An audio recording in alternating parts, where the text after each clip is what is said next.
Hello and welcome back to my channel. If you're new here, hi, my name is Haley and you're watching Between the Pages. It is time to start on part 2 of reading books under 400 pages. So to recap, these are the 5 books that we have left. So let's see what I get on the spinner. I am out of unlocks for Everend, so at least four of these, I think, have audiobooks on Audible, so I'm gonna have to use credits. I already bought the one for Flawless, so I'm kind of hoping we get that next, but I'd be okay with reading a fantasy since I just finished reading True Love Cowboy. So let's just see what the wheel has in store for me.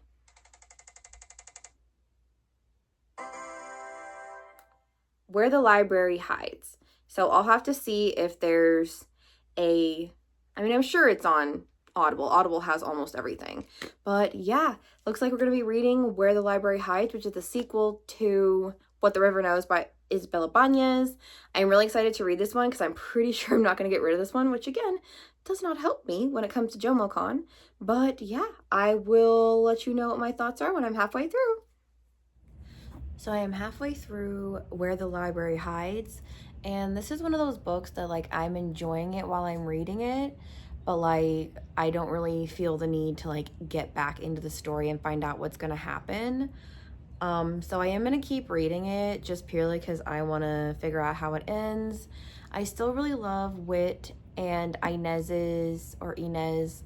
their relationship, and there have been a couple of reveals and things. Like, you find out that Isadora, who is Mr. Fincastle's daughter, is also Inez's half-sister because her mother had an affair with Mr. Fincastle.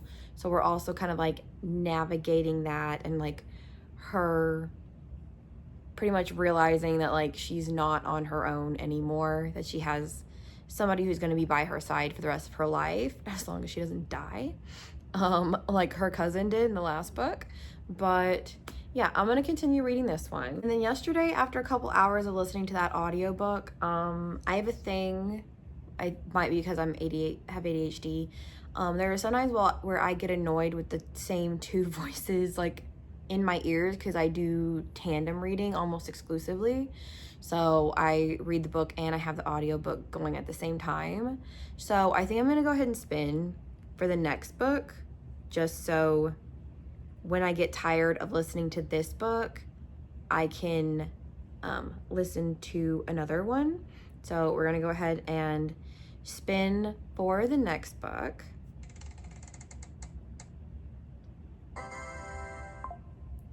And I got The Last Blood Carver. Okay, that's another one that I'm very hesitant about, but we'll see how that goes. So yeah, I'm gonna continue reading Where the Library Hides, start The Last Blood Carver probably today, depending on how I'm feeling, and I will update you when I have finished, or I'm halfway through The Last Blood Carver. So I have finished Where the Library Hides by Isabella Banez. I did only give it a 3. I was pretty bored through most of this. Like I said, there were some twists and turns. I was gonna give it a 4 or a 3.5, purely because of Wit and Inez's relationship, because I love them so much. I think I love them on the same level as Jude and Cardan. I love their banter. I love their interactions. But in the very end, you find out that Mr. Sterling, who has basically been haunting and hunting them this entire duology, is her father. Her father that she thinks has been killed by her mother. So yeah, it really pissed me off. So I have thought about unhauling this duology, but I really love Wit and Inez. I can pretty much overlook the plot just for them together. I love Wit. He is very much a kind of a dark romance love interest, in that he would kill anybody for Inez. He would burn the world down for Inez. He don't give a fuck about anybody except Inez. So I love that about him. I love that he's ready to kill anybody and die for her. So for that reason, I will be keeping this duology. I don't know if I would come back to it or if I would just read the first one and then pretend like this one doesn't exist. But yeah, so finished this one. So I have chosen to DNF The Last Bloodcarver by Vanessa Leigh. I know I hear you say, but you're probably just DNFing it because you weren't really that interested in it in the first place. And to that I would say kind of, but also not, because I went into Immortal Longings the exact same way, like no expectations, was like I'm probably gonna hate it, and I loved it. So there just wasn't anything about this that was hooking me like at all. Like I said, I know when I'm just like listening to the audiobook and playing on my phone the entire time, that I know it's not really a story for me. But like I said, I give it 50% to hook me. And if it doesn't, I'm sorry, it's just gonna go away because I have other books that I'm excited to read. So that means we get to spin for our third book of part 2 of reading books under 400 pages. So the last 3 that are on here, I am not apprehensive about reading because I'm pretty sure I'm gonna like them. So let's just spin and figure out what we're gonna read. Okay, so like I said, only 3 books left, and these pie pieces are pretty big, so let's see what we're gonna get. The Gravewood. Okay, this is by Kelly Andrew, the same author as The Whispering Dark and Your Blood, My Bones. Again, you can go watch my reviews of those or my unboxing of The Gravewood to know more about my thoughts. So this is vampires, so I am hoping that I love it because I love vampires in any iteration. But yeah, I'm gonna go start reading that and I will let you know when I'm halfway through. So I'm halfway through the Gravewood, not the Greenwood, the Gravewood by Kelly Andrew, and I am really loving it so far. I love Lysander and Shay's relationship. Like, I am so in love with them, like, as a pairing. But then we also have her best friend's brother who's along for the ride right now, and I really hope she doesn't end up pairing them because that would just, like, completely ruin this book for me if she ends up pairing her Shay with the best friend's brother, because honestly I like Lysander better, but I'm a vampire girly through and through, so I'd rather have her end up with Lysander. Right now it's kind of hard to explain, but it seems like he has like this monstrous side that's like slowly taking over, and like the more he, I guess, takes on that monstrous appearance, horns start growing like from his temples. So we have to deal with that, and I'm loving that. So yeah, I'm gonna keep reading this. I am aiming to probably finish it today in between some chores and things that I need to do. And then I think we'll switch to Flawless by Elsie Silver. I really want to get this one read because the special edition for this I think comes out August 11th. So I want to go ahead and pre-order that, but I'm not going to pre-order it without reading this one first. So I'm going to switch to this either after I finish, or if I feel like my attention is kind of lagging, like I'm not as interested in the Gravewood as we get towards the end. It is the beginning of a duology, I believe. I don't know, it might be a trilogy, but right now it's a duology. So depending on how she ends that book, we'll see if I continue in the series. But yeah, those are my reading plans for today, and I will see you when I've either finished this or gotten halfway through Flawless. So I have finished the Gravewood, and oh my lord, is my head reeling from that ending. Oh my god, the ending was so good. So good. I still don't know like who she's gonna end up with, but like I feel like Kelly Andrew should just make it Polly and she can just end up with both of them. Because like right now, Asher has basically been court-martialed for abandoning the watch. Lysander has like completely gone off the deep end. Like he is full dark side right now. And I just, oh my god, that ending. Wow. Just wow. So yeah, 5 stars. I don't know how Kelly Andrew managed to do this after my experience with The Whispering Dark and Your Blood, My Bones, but man, that ending. So I will definitely be picking up this sequel whenever it comes out. I hope that OwlCrate does the matching sequel because I need the second book in this duology, trilogy, whatever, like tomorrow. So yeah, another 5-star. Yeah, I'm reeling. Can you not tell? I cannot form a coherent sentence, but yeah, so I'm gonna go read Flawless. That'll probably be a 5-star too. I'm gonna take a little break because I've been listening to this for like the last 4 hours, so my ears need a little break.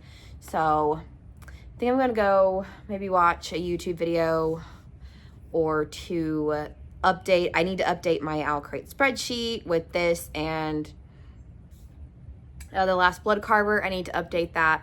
So yeah, I will see you when I'm halfway through Flawless. So I finished Flawless by Elsie Silver. I did not update you halfway through because this book had me in a chokehold. I read about I got to 70% yesterday, and then we went to the Cardinals baseball game, and I was like, I don't really feel like updating. I just need to finish this book. So I finished it this morning, and 5 out of 5. Is anybody surprised? I'm definitely going to order the special edition of this one and then the second and the third one, because the second one is about Cade and Willa. Cade is one of Rhett's brothers, and Willa is this main character's best friend, Summer. So I'm super excited about that because Cade is definitely grumpy, so it's gonna be a Grumpy Sunshine pairing. I know a lot of people would call this enemies to lovers, but I don't really consider enemies to lovers, but if you want to file it under a trope, then it's enemies to lovers. And then the third one is about Jasper, who is the best friend of one of Rhett's brothers, Bo. He's the love interest of book 3. So I'm definitely going to order all 3 special editions. I don't know why I'm surprised because I loved Wildcard, which is the purple one right there. That's part of the Rose Hill series. This is Chestnut Springs. I don't know why it took me so long to read this series, considering, I love pro bull rider romances and cowboy romances. So I don't know why it took me so long. I will not be reading Fever Dream because Fever Dream is about Emmett Bush, who is a pro bull rider in this book, and he's an asshole. So I will not be reading that one. Maybe, I don't know, maybe if he gets better in later books, I don't know if he pops up or not, but I don't like him in this book. Purely because he's an antagonist for Rhett, so I will definitely not be reading that one.